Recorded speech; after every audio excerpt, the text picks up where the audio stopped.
Okay. Sorry, I have a cold today. Today is December 3rd. This is a update video.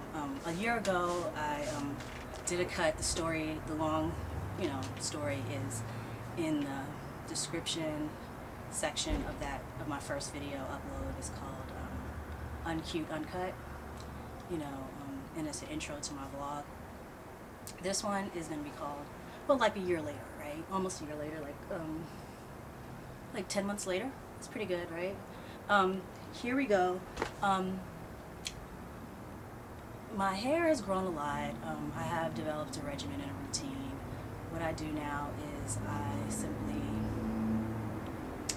I deep condition. I deep wash like once a month, maybe every 2 months. Not really that much, but with a good product. I use shea naturals, and that's really good. And then I use, but usually I just coat cool with like a really good conditioner that I have. I use Shea Naturals hair mask, deep treatment hair mask. That's really super good. And so I use that and I rinse it out really good. I detangle with I invested in some really good products. I have this huge comb. One day I'll show you all those things. I'll include those in the next video that I'll upload, or I may just edit it into this one. We'll see. But my hair's grown a lot. It's soft, it's manageable. What I did for this style, it's got a bit of a, in case you can't see it, I don't know, but it's got like, I think it has some sheen, some shine. It's, the curl pattern is definitely discernible.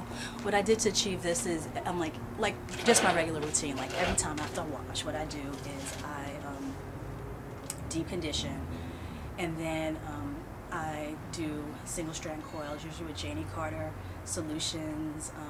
What is it called? Curl cream. Love that stuff. It's amazing. And so I put that in my hair, and I do single strand coils.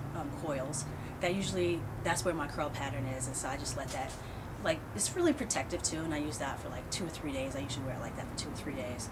Then as the curls start to loosen up, what I normally do is sometimes I'll do big giant braids, several, maybe 12 braids around my head, 3, big, braids without braiding it all the way to the end, so the coils are still intact, and then I braid it in the mornings.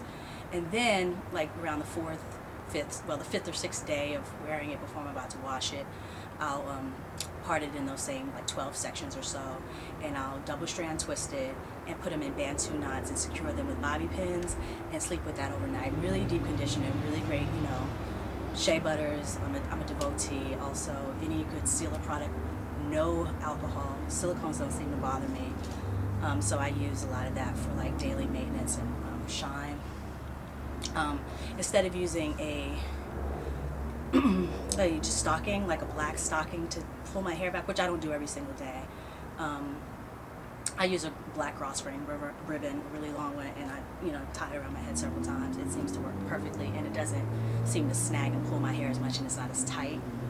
Also, one of the things I've done is I've learned how to oh yeah, my edges have grown in really, really thick because I was wearing I was wearing micro braids, so my edges were really thin. So I think my edges are really really strong and stuff now. Also,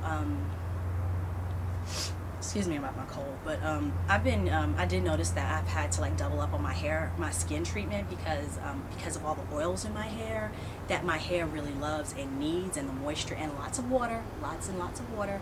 My best hair days are rainy days. I love it. Shrinkage equals growth. Remember that for 4B girls. Shrinkage equals growth.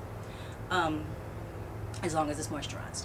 I have learned how to not play with my hair as much. I do have problems with fairy knots and single strand knots, especially when I don't have enough water in my hair and it's not moisturized and I'm not attending to it.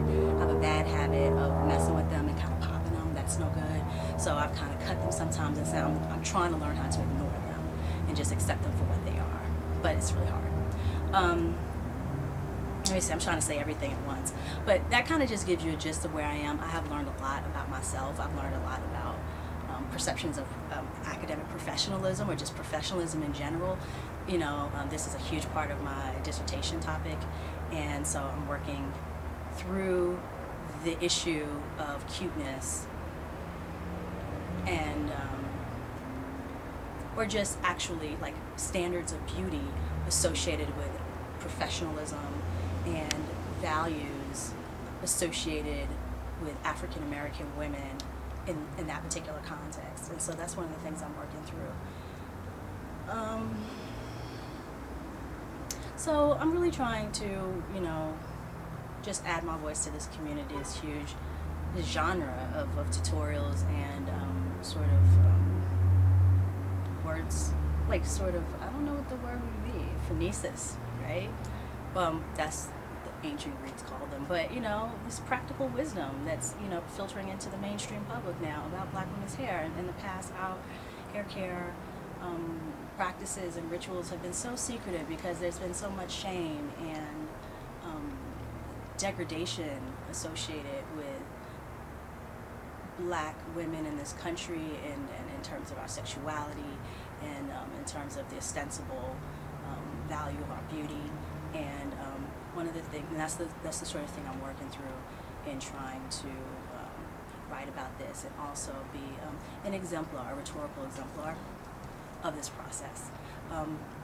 I don't know if this is going to appeal to the whole tutorial community of black hair blogs, but if you're like me and you kind of appreciate an academic, intellectual approach to things, this is really helpful for the 4 C's out there, because this is some 4C. All right? Take care. Peace.